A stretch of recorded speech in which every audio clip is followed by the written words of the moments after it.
사랑하는 주 예수 그리스도의 회중이여, 가나안은 저주를 받아 죽을 것이다. 이 말씀은 노아가 자기 손자에 대해서 말한 것입니다. 그러면 가나안이 무엇을 잘못했기에 저주받았습니까? 본문은 가나안이 잘못한 것에 대해서 어떤 것도 말씀하지 않습니다. 우리가 본문에서 읽은 내용은 노아의 아들 함의 죄에 대한 내용이에요. 그러면 함의 죄는 무엇입니까? 22절의 말씀에 보면 가나안의 아버지 함이 그의 아버지의 하체를 보고 밖으로 나가서 두 형제에게 알리매. 이 내용이 전부예요. 함은 벌거벗은 아버지를 우연히 보았습니다. 그리고 자기 형제들에게 말한 것뿐이에요. 그런데 결과는 가나안이 저주를 받았다고 말해요. 그래서 수많은 질문이 제기돼요. 분명 노아는 여기에 대해서 과잉 반응한 거죠.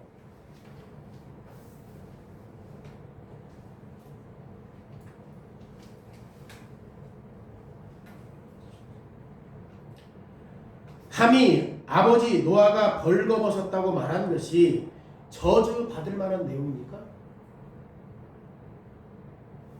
그러면 왜 아무 죄도 없는 손자 가나안이 지금 아버지 함을 대신해서 저주받아야 합니까? 여기에 분명히 공정하지 못한 내용이 있는 것처럼 보여요. 오랫동안 주석가들은 정확히 이 질문과 실험했습니다. 왜 노아의 손자 가나안이 아버지 함을 대신해서 저주받아야 하는가? 이것을 설명하기 위해서 많은 주석가들은 가나안은 아버지 함에 죄를 지었을 때 틀림없이 가담했을 것이다. 아니면 아버지 함을 도와주었기 때문에 죄를 지었을 것이다. 아니면 가나안이 노아에게 무시무시한 죄를 지었기 때문에 저주받았을 것이다 라고 말해요. 주석가들이. 뿐만 아니라 주석가들은 함의 죄를 과장해요.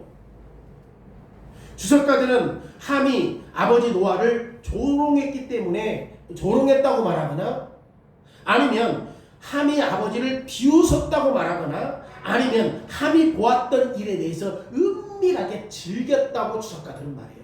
그래서 함이 죄를 지은 것이다. 그런데 이것은 성경이 없어요. 그러면 전부 다 주석가들이 뭐 한 거죠? 추측한 거예요. 생각한 거예요. 분명히 함이 뭐 죄를 졌잖아요. 네?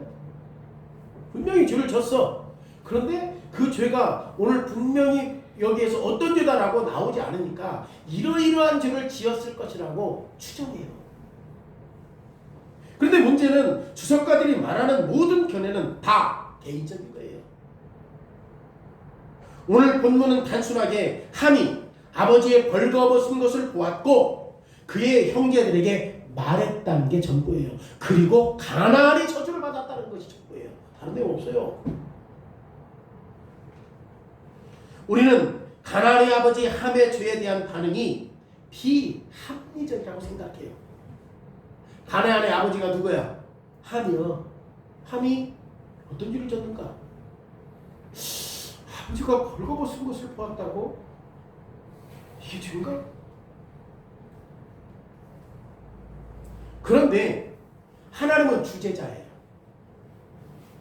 그렇기 때문에 하나님은 결코 비합리적이지 않죠. 지극히 높으신 하나님은 당신의 거룩한 이름에 영광을 돌리기 위해서 원하시는 자를 축복할 수 있고 원하지 않는 자를 저주할 수 있는 분입니다. 하나님은 타락한 인류를 구원하기 위해서 가나안을 저주하기로 선택해요. 우리가 창세기 9장의 내용과 메시지를 가까이에서 이 메시지를 잘 살펴봐야 돼요. 창세기 9장 1절의 말씀에 보면 하나님이 노아와 그의 아들들에게 복을 주시며 누가 누구에게 복을 줘요? 하나님이 노아와 그의 아들들에게 복을 줘요. 그들에게 이르시되 생육하고 번성하고 땅에 충만하라. 그러니까 우리가 이 말씀 자세히 들어야 돼요. 오늘 설교 제목은 가나안에 대해 저주를 통해서 하나님께서 주권적으로 이 가나안 땅의 구원을 성취하기 위해서 계속 일하시는 내용이에요. 그러면 가나안을 저주하는 원인 이유가 뭐냐? 먼저 가나안은 저주를 받았다. 이 말은 노아가 분명히 말했지만 사실은 이 말씀이 노아가 말했음에도 불구하고 하나님이 하신 거예요. 우리가 이 가나안을 저주하신 분이 누구냐? 하나님이에요. 왜냐하면 지금 우리가 베드로후서 1장 21절의 말씀에 보면 모든 예언은 언제든지 사람의 뜻으로 낸 것이 아니요 오직 성령의 감동하심을 받은 사람들이 하나님께 받아 말한 것이다. 그러니까 지금 노아가 이것을 누구에게 받아서 말한 거예요? 하나님께 받아서 말한 거예요. 왜냐하면 베드로후서 1장 21절에 분명하게 말해요. 예언은 사람이 말한 게 아니라 누가 한 거야? 하나님이 말했는데 그 하나님이 누구를 통해서 말하게 해요? 사람을 통해서 말하겠다는 거예요. 그러니까 우리는 본문에서 함이 노아에게 했던 것에 대해서 노아가 반응한 거에 대해서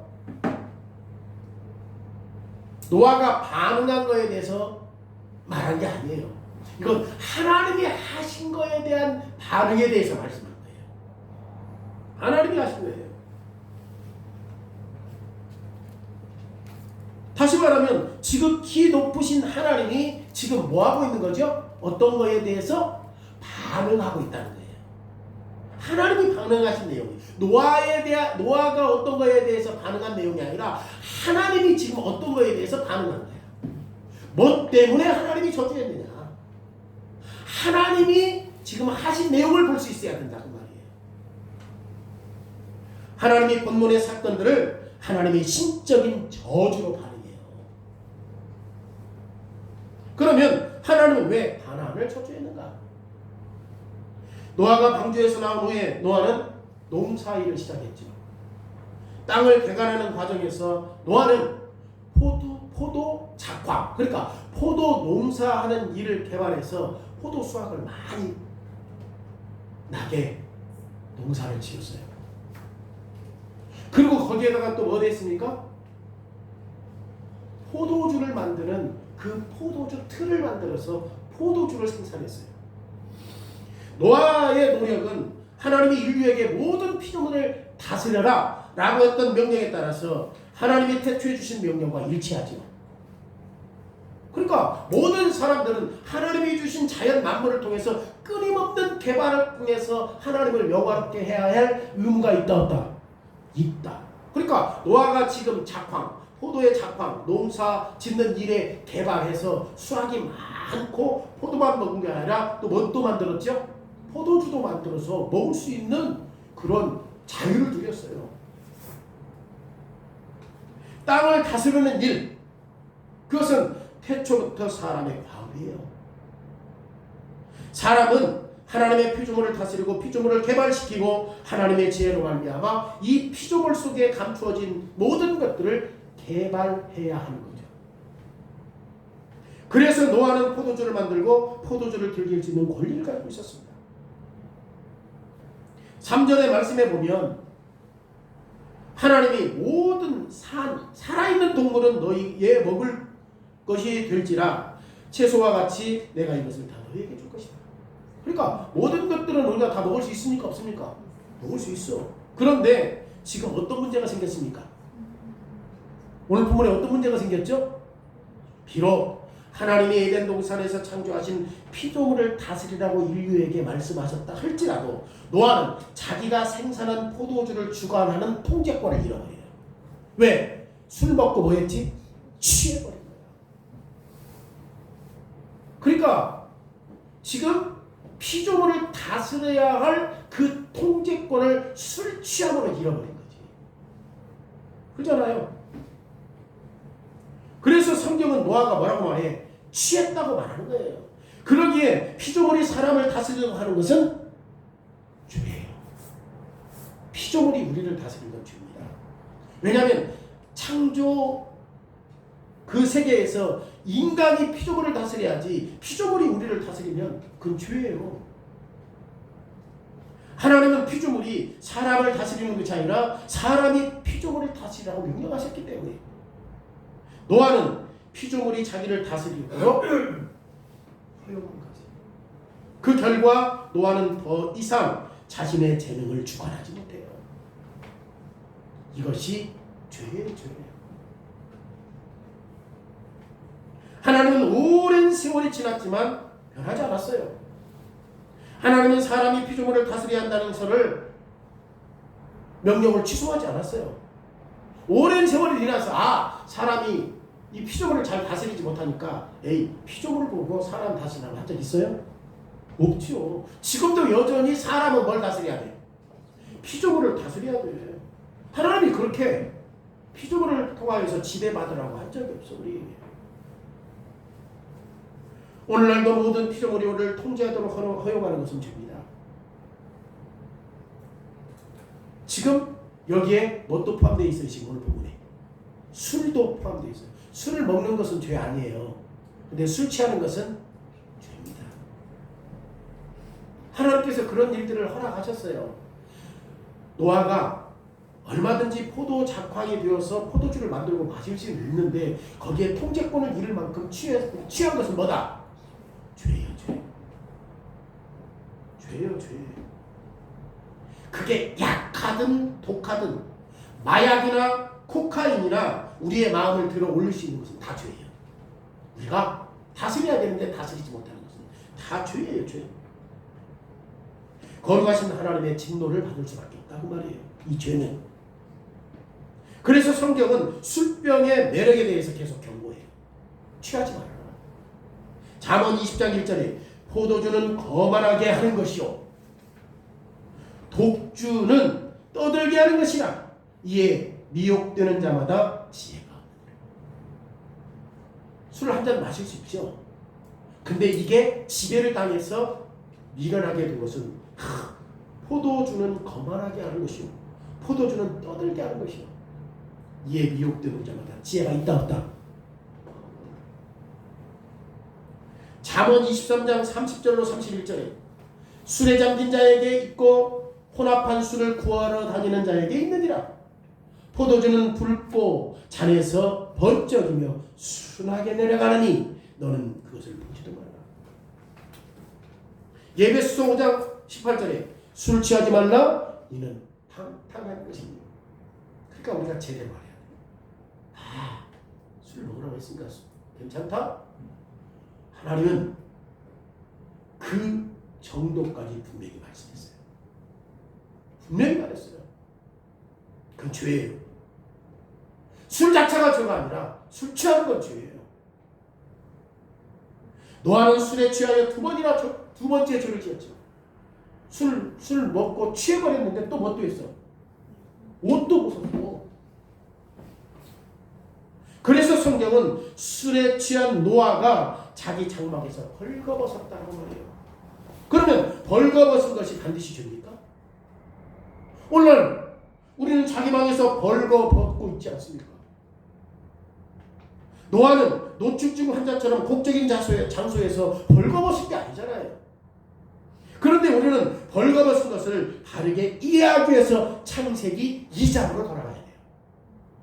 그래서 항상 성경은 성경으로 해석해야 돼요. 창세기 2장으로 돌아가서 창세기 2장에서 하나님이 아담에게 하와를 줄 때 어떻게 하셨습니까? 하나님께서 아담에게 하와를 주었을 때 그 에덴 동산에 정황이 잘 기록되어 있는데 25절에 뭐라고 해요? 창세기 2장 25절에 아담과 그의 아내 두 사람이 벌거벗었으나 부끄러워 아니했다. 그리고 창세기 3장에서 선악과를 따먹은 결과 창세기 3장 7절에 이에 그들이 눈이 맑아져 자기들이 벗은 줄을 알고 무화과 나무 잎을 엮어 치마로 삼았더라. 그리고 창세기 3장 31절에 여호와 하나님이 아담과 그의 아내를 위하여 가죽 옷을 지어주었다. 여러분 잘 보세요. 지금 옷을 언제 입었죠? 죄로 인한 타락 후에 옷을 입어요. 타락 후에. 그러니까 타락한 후에는 옷 입는 것이 뭐야? 필수야, 필수. 왜냐하면 하나님이 친히 아담과 하와를 위해서 뭘 지어줬어요? 가죽옷을 지어줬잖아요. 오늘날 우리 사회는 옷이 단순한 문화적인 현상으로 생각해요. 그 결과로 대한민국의 법이 있음에도 불구하고 자꾸 드러내. 그리고 걸치지 않는 것을 더 사람들이 좋아해요. 우리가 그런 시대에 살고 있거든요. 우리는 성경에서 옷과 죄 사이의 관계를 이게 직접 연결되어 있다고 생각해야 돼요. 사실 옷이 필수품이 된 이유는 뭐 때문에 됐죠? 죄 때문에. 그러면 죄로 인해 타락함으로 옷이 필수품이 된 이유는 뭐예요? 죄 때문에 옷을 주셨다고 한다면 이게 왜 우리에게 필수품이에요, 옷이? 다양한 해석들이 있습니다. 그런데 주석가들은 옷이 필수품이 되었다는 것에 하나님과 관계가 있다는 거에는 다 통일돼요. 이 옷이 필수품인 이유는 하나님과 관계가 있다. 하나님은 거룩하기 때문에 패역한 죄를 보고 그냥 넘어갈 수가 없습니다. 하박국 1장 13절에 주께서는 눈이 정결하시므로, 하나님의 눈은 정결해요. 그래서 악을 참아 보지 못하시며, 하나님의 눈이 정결하기 때문에 참아 패역을 보지 못하시며, 어찌하여 거짓된 자들을 방관하시며 악인이 자기보다 의로운 사람을 삼키는데 잠잠하시겠느냐. 하나님의 눈이 거룩하기 때문에 악이나 죄를 보면 그냥 지나칠 수 있어요, 없어요? 태초에 타락한 아담과 하와는 자신들의 죄로 말미암아 하나님 앞에서 공격받을 수밖에 없다는 의식이 들은 거예요. 자기들의 죄로 말미암아 하나님이 우리를 진노하실 것이다라고 하는 의식이 들었던 거예요. 그래서 그들이 뭐 한 거야? 나뭇잎으로 가린 거예요. 나뭇잎으로 가린 거예요. 왜? 아담과 하와는 하나님이 어떤 분인가를 알았어요? 거룩하신 분이라는 걸 알고 있었거든요. 만약 하나님이 아담과 하와의 죄를 아담과 하와의 타락함을 보신다면 아담과 하와는 죄로 말미암아 소멸당할 수 있거든요. 그래서 아담과 하와가 지금 뭐였다고? 유악과 나무로 가린 거예요.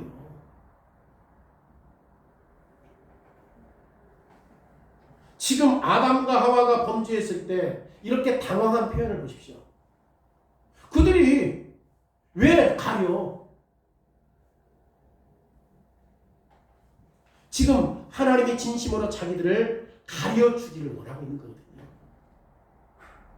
아무리 자기가 자기 죄를 가려도 안 가려져. 그래서 하나님이 나중에 아담과 하와에게 동물 가죽으로 옷을 만들어 주었다는 것에 대해서 뭘 할 수 있어요? 하나님이 그들에게 옷을 지어주기를 기대하죠. 가려주기를 기대할 거예요.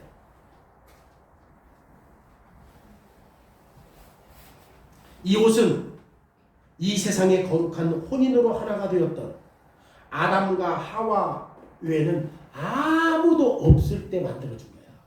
다시 말하면 아담과 하와가 죄를 지었다 할지라도 벌거벗었다 할지라도 사람들이 없어. 사람들이 없다니까. 그럼에도 불구하고 하나님은 더군다나 그들은 누구야? 부부요. 사람도 없어.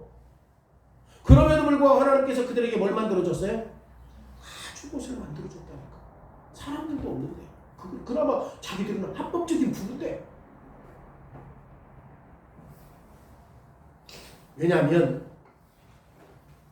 아담과 하와는 하나님이 직접적으로 만들어주셨던 이 옷을 근거로 해서 지금 거기에 항상 누가 계신 거예요? 거룩하신 하나님이 계신 거예요. 그렇기 때문에 다른 사람이 있고 없고가 아니라 내가 부부라고 한다 할지라도 죄는 하나님이 방관할 수 있어요, 없어요? 없어요. 방관할 수 없어요. 그래서 하나님께서 그들의 죄를 볼 수 없기 때문에 그들에게 뭘 했어요? 가죽 옷을 입혀주신 것입니다.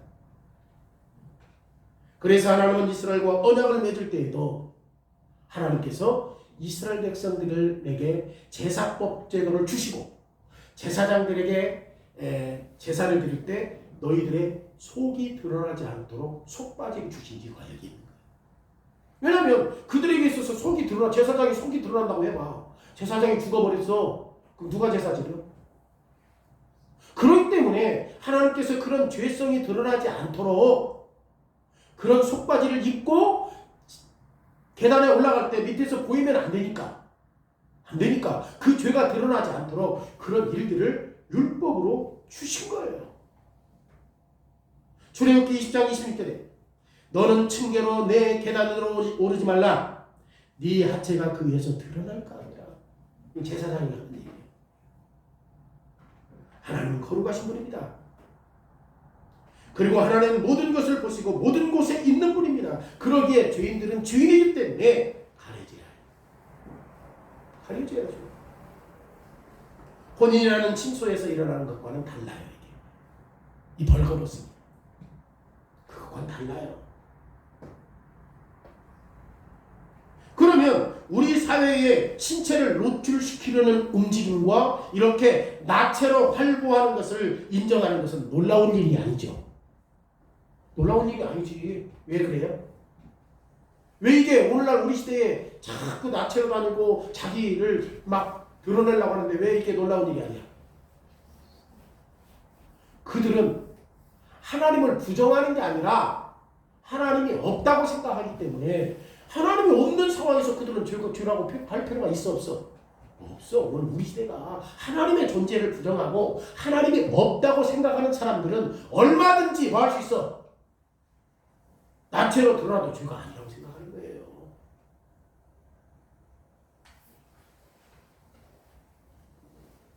하나님의 존재를 거부하는 죄와 일치하게 우리 사회는 하나님의 존재를 존재하지 않는 죄와 일치하는 거죠.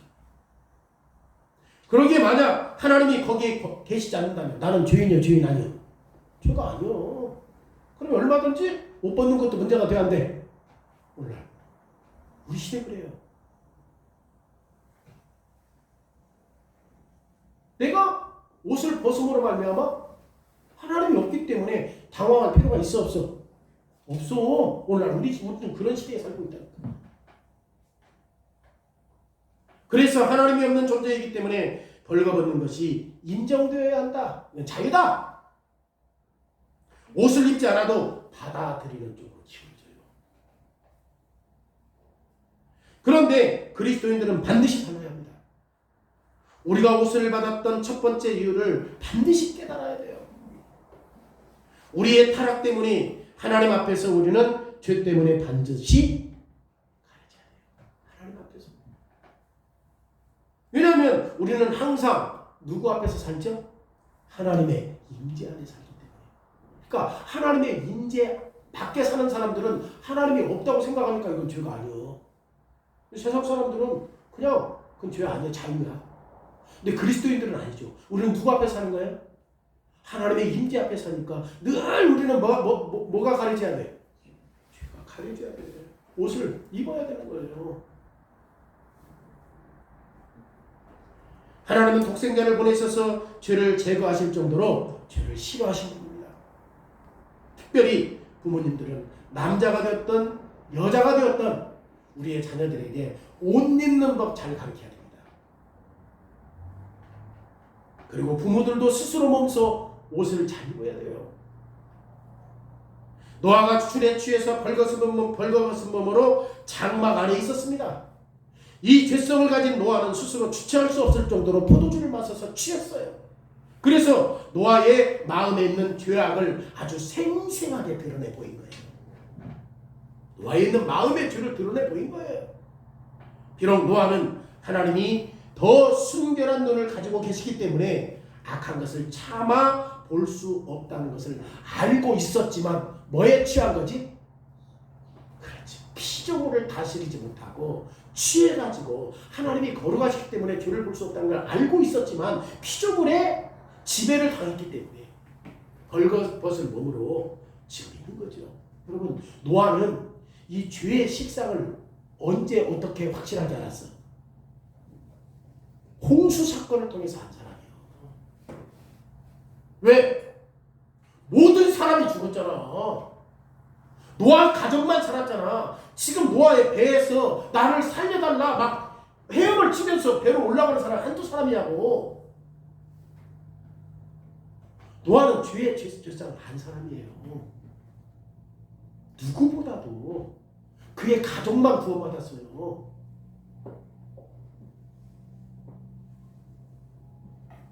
그러면 하나님이 먼저 노아 홍수를 보내신 이유가 뭐죠? 왜 홍수를 노아 시대에 보냈어요? 사람들의 악함이 너무나 관영했기 때문에 그래요. 그렇잖아요. 사람들의 죄악이 너무나 관영했기 때문에 홍수로 심판하신 것입니다. 사람들이 생각하는 마음과 사람들이 계획하는 그 배후까지라도 아직 계획을 세우지 않았는데 그 전까지라도 사람은 악하다는 말이에요. 그 정도로 사람이 타락했다는 말이에요. 창세기 6장 5절에 여호와께서 사람의 죄악이 세상에 가득함과 그의 마음으로 생각하는 모든 계획이 항상 악할 뿌림을 보시고, 그러니까 계획하기 이전부터 우리는 뭐야? 내가 계획하고 착상하고 생각하고 그게 그 이전부터 우리는 악해요. 하나님 그걸 보신 거예요. 그런데 홍수 이후에 인류의 조상이 누구야? 노아야. 다 죽고, 아까 내가 그래서 잘 보라는 얘기가 9장 1절에 노아와 그의 가족들로 말미암아 세격하고 번성하라. 성경 그래서 잘 봐요. 이제는 노아 홍수 위에는 누가 인류의 조상이야? 노아가 인류의 조상이야. 노아가. 그런데 홍수 이후에도 마찬가지로 지금 어떤 일이 벌어져요? 노아가 생각하는 모든 마음과 모든 계획이 홍수 이전에 있었던 사람과 똑같아요. 똑같아요. 술에 의해 지배받은 한 사람. 그러면 노아가 술에 취한 상태로 있다라고 하는 것은 어떤 의미죠? 노아는 거룩하신 하나님 앞에서 보란듯이 자신의 죄를 지금 자신의 죄로 인한 타락을 드러내버린 거예요. 하나님 앞에. 피조물의 통제를 받고 피조물의 통제로 인하여 자기 어떤 그 절제와 통제할 수 없으니까 피조물에 의해서 뭐 한 거지? 벌거벗은 거죠. 그러니까 이건 뭐예요?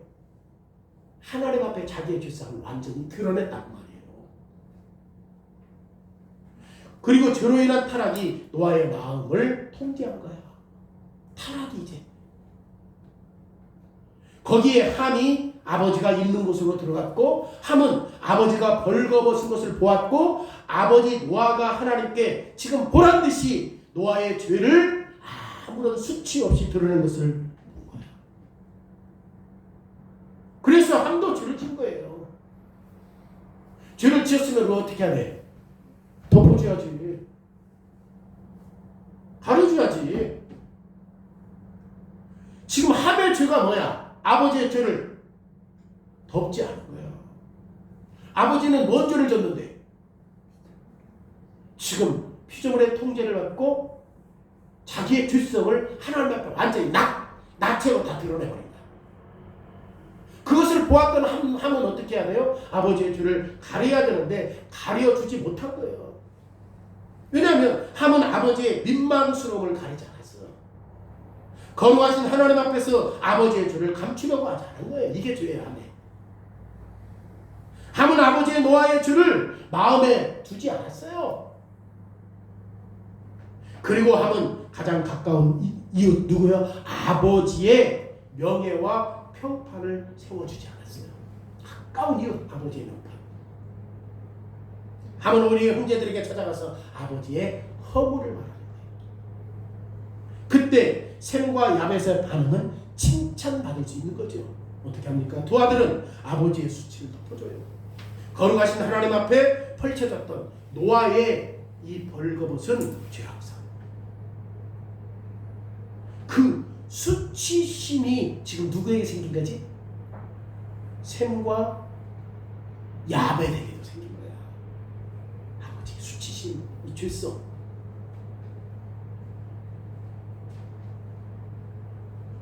그래서 이 아버지가 지금 죄를 낱낱이 드러냈던 그 상황 속에서 하나님이 갑자기 아버지를 저주하지 못하도록 지금 이렇게 셈과 야벳이 차마 아버지의 그 수치를 바라보지 않고 뒷걸음쳐서 이 죄의 모습을 덮어주었다는 사실들을 보여주고 있습니다.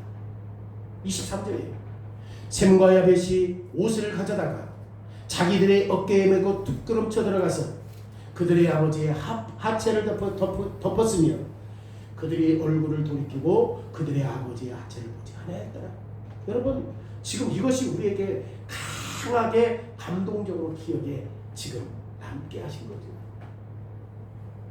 죄를 덮는 거지. 홍수가 끝났습니다.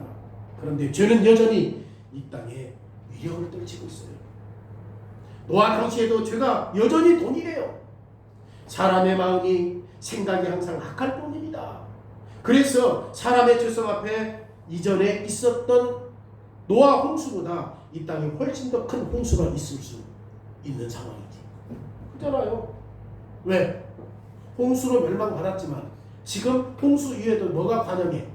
죄악이 관영하니까 홍수 이전에 홍수로 멸망했다 할지라도 지금도 홍수로 멸망할 수 있는 상황이 온다는 건 시간 문제잖아요. 그런데 어떻게 됐죠? 다른 홍수나 다른 재앙이 있습니까? 없어요. 하나님이 다시 사람을 지으신 것을 한탄했습니까? 안 했어요. 그러니까 홍수 이전에는 하나님께서 한탄해요. 그런데 홍수 이후에 지금 이런 똑같은 죄된 모습을 하나님이 보고 있음에도 불구하고 홍수 이전처럼 하나님이 사람 지으신 것을 한탄하지 않아요. 그러면 홍수 이전에 이렇게 죄악이 관영하다고 한다면 어떻게 하나님께서 사단의 머리를 박살내고 그들을 구원할 수 있는가? 홍수 이전에도 홍수 이후에도 똑같이 죄성이 관영이 안 돼. 넘치는데 그럼 어떻게 사단의 머리를 박살내고 그 죄악이 관영한 자들을 구원할 수 있는가? 홍수 이후에 노아가 제단을 쌓은 후에 하나님이 기뻐하시는 희생제사를 보아요. 창세기 8장 21절에 여호와께서 그 향기를 받으시고 그 중심에 이르시기를 내가 다시는 사람으로 말미암아 땅에 저주하지 아니하리니 이는 사람의 마음이 계획하는 바가 오래서부터 악함이라. 내가 전에 행한 것 같이 모든 생물을 다시는 멸하지 아니하리라. 그렇잖아요. 죄악이 관영하다 할지라도 지금 노아가 번제를 드렸을 때 하나님께서 뭘 약속해? 다시는 홍수로 멸망하는 것처럼 할 것이다, 안 할 것이다. 설령 사람이 동일하게 악하다 할지라도 맹세해요. 그런데 사람의 완전한 타락이 지금 다시 분명하게 나타나야 안 나타나요? 나타나요. 그러면 하나님이 타락한 인생들의 뻔뻔한 증거를 보았을 때 어떻게 하시죠? 사람들의 죄악성을 보았을 때 어떻게 합니까? 첫 번째 홍수로 멸망하는 그 저주로 다시는 하지 않겠다고 했는데 그러면 여전히 홍수 이전에 똑같은 죄의 모습들이 지금 계속 홍수 이후에도 나타나는데 이 뻔뻔한 죄악성을 보셨을 때 하나님께서 어떻게 하셨는가요? 하나님이 성령을 통하여 노아를 감동케 하심으로 말씀하게 하신 것입니다. 노아는 하나님이 주신 말씀을 예언하여야 했던 거예요. 그러면 성령님이 노아에게 무엇을 말하라고 했어요? 오늘 25절에 본문 25절에 가나안은 저주를 받아 그의 형제의 종들의 종이 되기를 원한다. 그러니까 지금 이 말씀은 홍수 이후에 사람들의 마음에 계속되는 죄가 현존하고 있다는 것에 대한 누구의 반응이야? 하나님의 반응이에요. 하나님이 반응하신 거야. 노아가 반응한 게 아니라 하나님이 반응하신 거야. 앞에서 제가 말했잖아요. 지금 저주받은 원인이 뭐야? 죄 때문에 그래. 죄 때문에. 죄 때문에 저주받은 거예요. 가나안이. 근데 의문이 생겨. 다른 사람 다 주인인데 왜 가나안이 저주받지? 그러면 이 저주받은 원인이 뭐냐? 가나안이 저주받은 원인이 뭐냐? 두 번째 내용이에요. 여러분, 성령님은 노아를 감동하셔서 지금 뭐라고 말씀했다고 했어요? 가나안이 저주를 받아야 된다. 이 예언을 누가 지금 해야 된다고? 노아가 해야 돼. 그러니까 이 말씀은 하나님의 진노 아래 있다는 뜻이에요. 하나님의 진노 아래 있다. 창세기 3장에서 하나님이 아담과 하와가 타락한 뒤에 뱀에게 뭐라고 말했죠? 아담과 하와가 타락한 후에 뱀에게 뭐라고 말해? 하나님이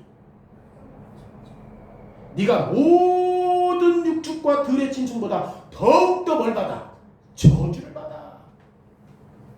종신토록 흙을 먹을 것이다. 저주의 핵심이 뭐예요?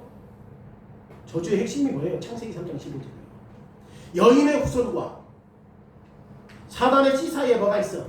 적대감이 있어. 적대감. 싸움이 있는 거예요. 싸움이.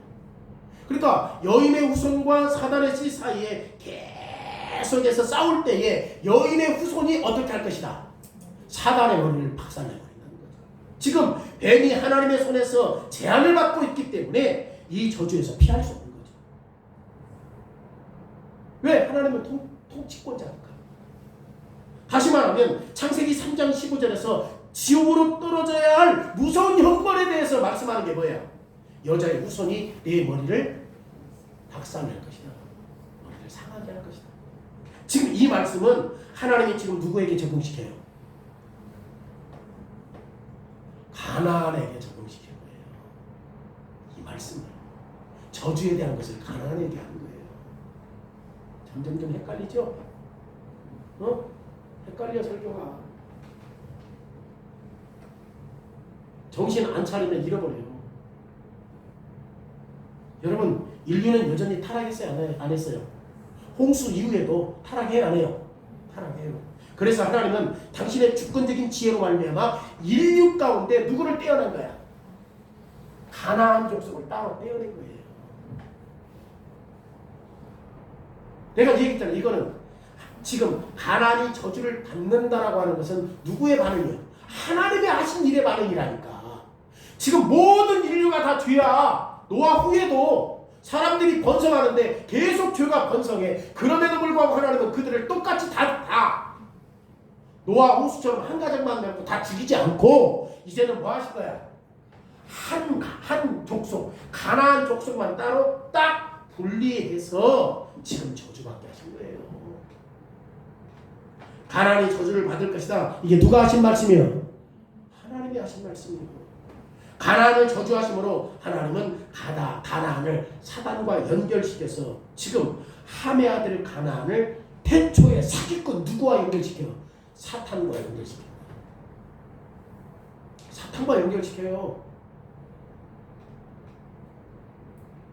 그런데 태초에 사단이 어떻게 된다고 그랬어요? 머리를 상하게 할 것이다. 그렇기 때문에 지금 가나안도 머리를 상하고 인류를 위해서 낮아져야 되고 인류를 위해서 부서져야 돼요. 왜 하나님이 그렇게 하셨어?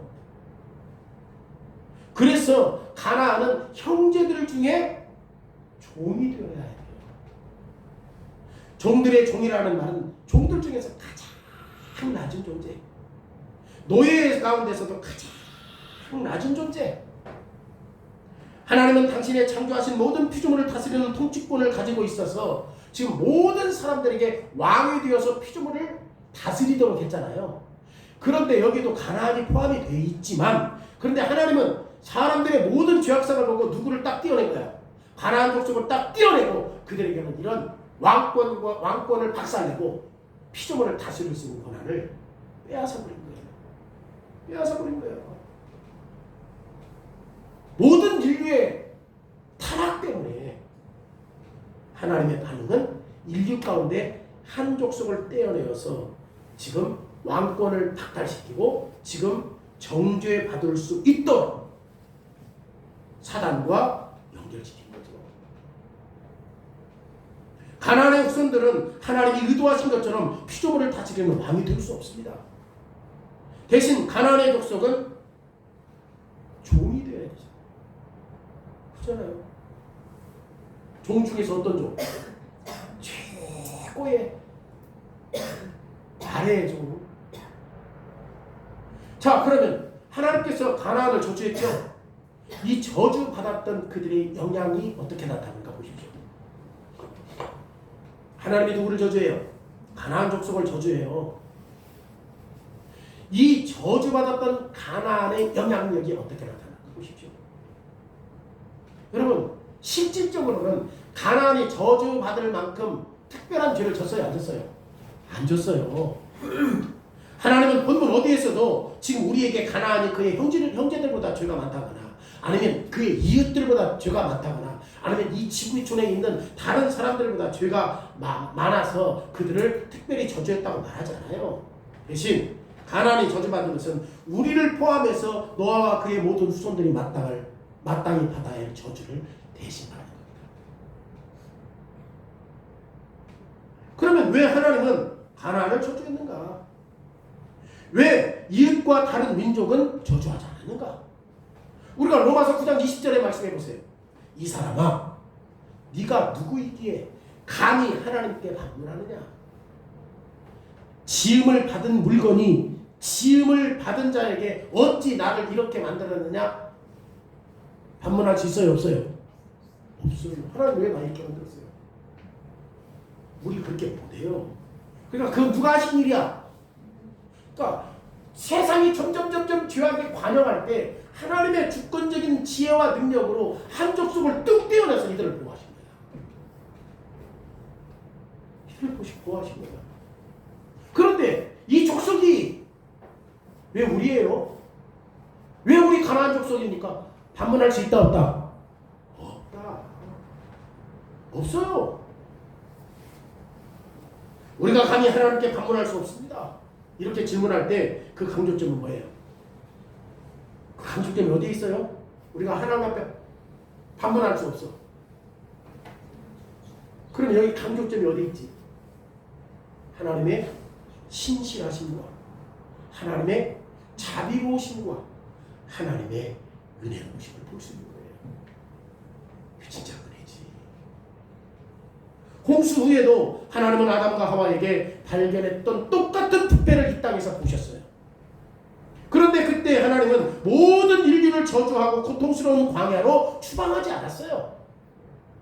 대신 하나님은 모든 사람들이 받아야 할 저주를 하나의 본보기로 한 가게, 한 족보, 한 족속 가나안을 저주하신 것입니다.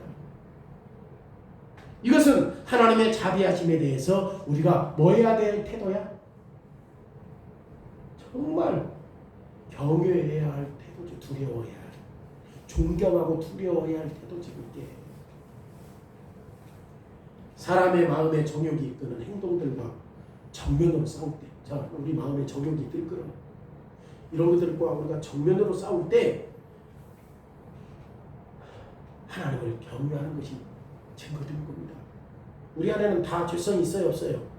근데 죄와 싸울 때 이것은 하나님을 경외하는 증거예요. 우리가 죄와 씨름하면서 죄의 정욕대로 살지 않는 것은 하나님의 은혜가 우리 가운데 충분히 역사하고 있지 않다는 증거예요. 우리가 싸우고 하잖아, 죄와. 우리 안에서 하나님의 역사가 증거해야 해. 우리가 지금 죄와 싸우고 있다는 거예요. 누가 역사하고 있다는 증거예요? 하나님이 역사하고 있다는 증거예요. 하나님은 가나안을 저주하셨습니다. 그러기에 가나안을 그 주된 마음에 정욕대로 내버려 둔 거야. 자기의 정욕대로 하나님이 가나안 족속들을 내버린 것은 하나님의 저주받았다라고 하는 증거죠. 하나님 진노받았다라고 하는 증거죠. 모든 세상이 보고 듣는 앞에서 지금 가나안 족속들은 자신들의 정욕대로 살도록 누가 버리신 거지? 하나님이 버려주신 거예요. 게다가 온 세상의 눈과 귀는 사람들에게 지금 그들의 마음에 사로잡은 부패를 따라서 얼마나 더럽고 비참한 죄악상인 것인가를 가나안 족속들을 통해서 드러내 보여줘요. 그러니까 우리의 실질적인 죄의 문제가 얼마나 심각한 죄인지를 누구 족속들을 통해서 보여줘요? 가나안 족속들의 실질적인 삶의 모습들을 통해서 보여줘요. 우리도 그런 죄가 있어. 근데 우리도 그렇게 살지 않는 것은 성령의 역사하신다는 증거야. 우리 안에 지금도 그런 죄성이 있는데. 그러면 가나안 사람들은 세상 사람들이 보는 앞에서 어떤 죄악상을 드러냈습니까? 우리가 잘 알고 있는 대로 이 가나안 사람들의 죄악상, 그게 뭡니까? 그들의 비참, 그들의 혐오스러움, 그런 모든 것들을 모든 세상 사람들이 볼 수 있도록 한 것이 어떤 것인가? 그 우리 안에서도 나올 수 있는 것인데 그게 뭔가? 저주받을 만한 실질적인 삶의 증거들이 뭔가? 소돔과 고모라 족속들은 저주받았어요? 안 받았어요? 불로 저주받았어. 이 족속들이 누구예요? 소돔과 고모라가 가나안 족속들의 후손들이에요. 이 소돔과 고모라의 그들의 실질적인 삶의 모습들이 어떻게 나요? 동성연애. 그렇잖아요. 지금 소돔과 고모라에 있었다니까.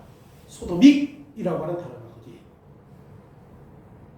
남색이 자기 스스로를 부끄럽게 하지 않았어요.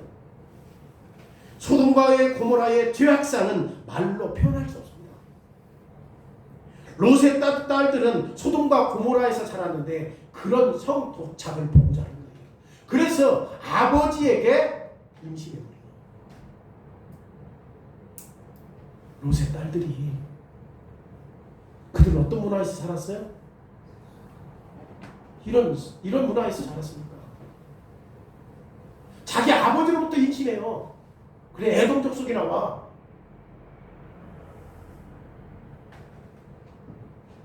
아버지를 속여버리잖아요. 야, 우리에게는 자손을 번성시킬 남자가 없다. 아버지에게 술을 먹이고 우리가 임신하자. 여러분, 이런 행위는 참으로 저주받을 만한 행위잖아요.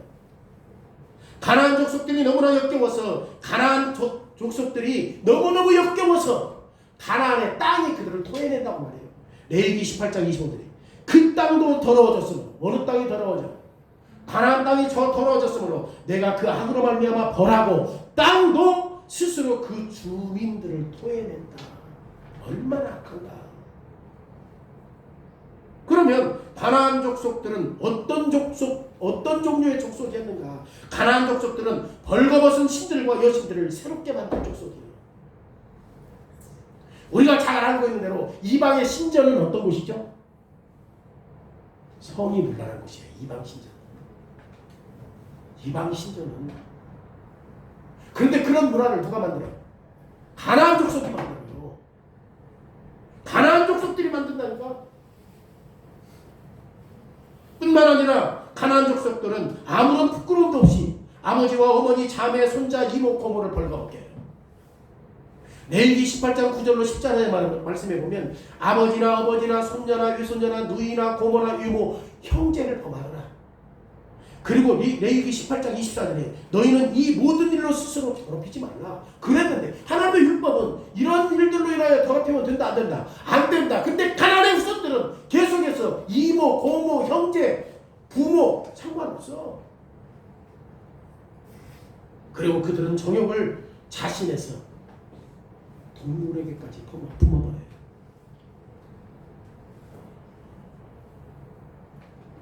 하나님은 가나안 족속이 자신의 정욕이 넘쳐났을 때 그들이 얼마나 저급하고 얼마나 역겹고 얼마나 성도착에 빠졌는지를 모든 세상 사람들께 보여주었습니다.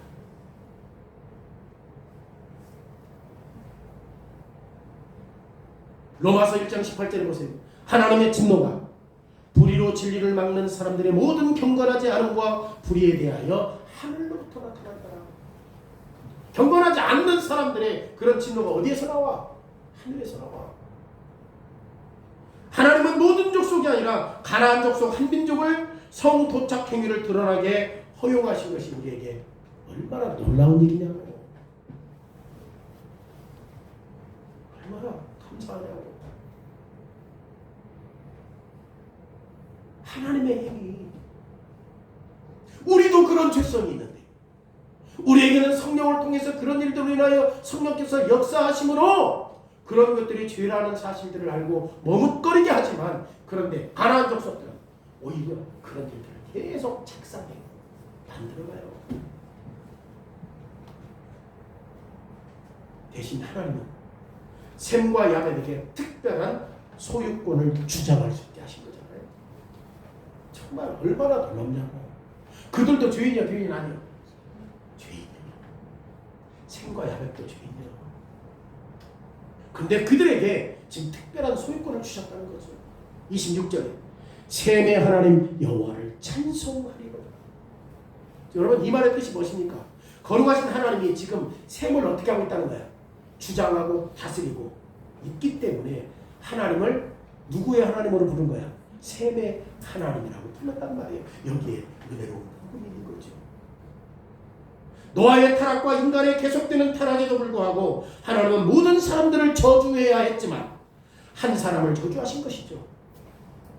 그리고 셈을 통해서 인류에게 구원을 일으키시는 그런 사역을 지금도 시작하신 거지. 그리고 이 구원의 사역은 셈뿐만 아니라 누구에게도 유익이 돼요? 야벳에게도 유익이 돼요. 그러면 함은 어떻게 됐어요? 함은 아버지의 수치를 덮어주지 않고 가장 가까운 이웃의 평판을 짓밟았던 함은 어떻게 됐어요? 당장 거기에서 말하진 않아요. 그런데 함도 셈의 축복에 참여해요. 어떻게 할 수 있습니까? 사도행전 9장 1절의 말씀에 보면 우리가 잘 알고 있는 사도행전 창세기 9장 1절에 아까 얘기했잖아요. 셈, 함, 야벳이 그들이 생육하고 번성한다라고 하는 거잖아요. 그렇죠? 그 안에서 지금 창세기 8장에 나오는 에디오피아 네시가 누구의 후손입니까? 함의 후손이에요. 그러니까 함의 후손도 저주 받지는 않는 거지. 그렇잖아요. 창세기 9장 이후에 수많은 세월이 흐르면서 하나님의 주권적으로 오늘 본문에서 만드신 여지를 지금 우리를 위해서 구원을 이뤄나신다는 사실들을 보여주실 겁니다. 셈의 하나님은 셈의 후손들 가운데 한 가족, 한 후손, 즉 이스라엘의 하나님의 특별한 백성이 되도록 선택하신 것이죠. 셈의 후손 가운데 누구를 선택했어요? 이스라엘을 선택한 거죠. 이스라엘 민족 안에서 하나님의 아들이신 예수 그리스도를 지금 우리의 죄로 인해 우리의 죄 문제를 해결하기 위해 그를 육신을 입고 이 땅에 오시게 하신 것이죠. 하나님의 주권적인 작정에 따라서 그리스도는 십자가에 못 박히십니다. 십자가에서 그리스도의 옷이 갈기갈기 찢겨졌고 그 결과로 말미암아 그리스도 위에 쌓인 인류의 모든 죄가 거룩하신 하나님이 하늘에서 살펴보시는데 눈부시게 나타나는 거죠. 죄가 십자가에서 눈부시게 나타나는 거죠. 지금 그 죄를 누가 짊어지고 있어요? 예수님. 그래서 예수님은 벌거벗은 채로 당신의 아들에게 하나님이 온 인류의 두려운 죄를 보셨기 때문에 하나님이 십자가에 달린 아들을 철저히 비하할 수밖에 없다. 지금 어떤 모습이에요? 예수님이 십자가에서 왜 예수님이 벌거벗어야 돼? 우리의 죄를 낱낱이 드러내는 거예요. 우리의 죄를 낱낱이 드러내는 거예요. 그래서 예수님은 벌거벗고 저주받아요. 하나님은 그래서 그리스도를 거절했고 그리스도를 사단에게 내준 겁니다. 예수님께서 십자가에서 저주받을 때 마실 만한 포도주가 있었어요, 없었어요? 있었어. 근데 안 마시지. 안 마셔. 뭐지? 신포도주 마실 수 있어. 그 마시면 어떻게 돼? 마취제니까 고통 없어. 근데 안 마시잖아요. 안 마시잖아. 마실 수 있었어. 근데 안 마시. 우리의 죄 때문에. 우리의 죄 때문에. 그래서 끝까지 포도주를 거절하시는 걸 알 수 있습니다. 그리스도는 다 알고 계십니다. 다시 말하면 그리스도는 왕이시기 때문에 당신이 사단과 싸워서 하나님의 피조물들을 돌봐야 하기 때문에 그리스도는 당신의 모든 능력을 완벽하게 통제해야 했던 거죠. 근데 누구는 통제를 못했지? 노아는 통제를 못한 거죠. 예수는 통제한 거죠. 포도주 마실 수 있었어요? 없었어요? 있었어요. 근데 통제하신 거죠. 그래서 예수님은 벌거벗은 몸으로 하나님 앞에서 그리스도의 죄됨을 드러내심으로 걸어가신 하나님을 분노하게 한 거지. 하나님이 예수님 벌거벗고 있는 그 상황에서 뭘 보신 거야? 하늘에서 죄를 보신 거야. 그러니까 하나님은 뭐 할 수밖에 없어? 분노할 수밖에 없는 거예요. 그래서 예수님은 독주를 마시지 아니함으로 그리스도는 우리를 죄에서 자유하게 하셨습니다. 뿐만 아니라 그리스도는 벌거벗겨지기까지 낮아지심으로 그리스도는 왕으로서 당신의 왕적인 싸움을 하심으로 셈과 그리고 그의 후손들과 야벳과 그의 후손들까지 그리고 모든 열방들에게 그리스도를 믿는 사람들에게 어떤 옷을 입히죠? 우리가 그래서 요한계시록 읽은 거예요. 의로운 옷을 입혀주신 거예요. 의로운 옷을 입혀주신 거예요. 구원의 세마포를 입혀주신 거예요. 이사야 61장 10절에 내가 여호와로 말미암아 크게 기뻐하며 내 영혼이 나의 하나님으로 말미암아 즐거워하리니 이는 그가 구원의 옷을 내게 입히시며 이사야도 구원의 옷을 내게 입히시며 공의의 겉옷을 내게 더하시니 신랑이 사모를 쓰며 신부가 자기 보석으로 단장한 것과 같이 하였더라. 우리에게 의로운 세마포를 입혀주시며 신랑 앞에서 신부가 단장한 것처럼 하셨다. 그런데 사람의 마음과 지금 우리의 마음도 지독하게 타락한 대로 그대로 남아있다는 것은 진실이지. 여전히 우리에도 이런 죄성이 남아있어요? 없어요? 지금도 있지. 그런데 하나님은 홍수시에 심판하신 것처럼 다시 인류를 심판하지 않았어요. 어떻게 하셨죠? 그 중에 하나를 또 떼어내어 저주하신 거예요. 그 중에 한 족속만 따로 떼어내어 저주하신 거예요. 오히려 하나님은 우리의 죄가 덮여지고 우리의 타락이 거룩하신 하나님 앞에 나타나지 않도록 하기 위해서 예수 그리스도를 지금 가나안의 족속의 후손으로 삼으신 거죠. 그래서 결국 우리의 죄 때문에 단 한 사람이 많은 노아 시대의 많은 사람들이 죄를 졌지만 가나안 족속만 죄의 대가를 치른 것처럼 지금 우리의 모든 사람들의 죄를 누구만이? 예수 그리스도만이. 그래서 예수님을 가나안 족속으로 삼으신 거야. 진짜 가나안 족속이 아니라 가나안 족속처럼 모든 사람들의 죄를 대속한 것처럼 우리의 죄를 대속하셨다는 거예요. 여러분, 단모셈에서 요한은 구원받은 무리를 보아요. 아까 그래서 우리가 요한계시록 읽었잖아요. 구원받은 무리를 보았어요. 자, 요한계시록에서 구원받은 무리들이 어떻게 했어요? 보좌와 어린 양 앞에 서 있는 모든 사람들이 열방과 족속들과 그리고 방언으로 자, 그 사람들이 어떻게 해요? 하나님을 찬양해.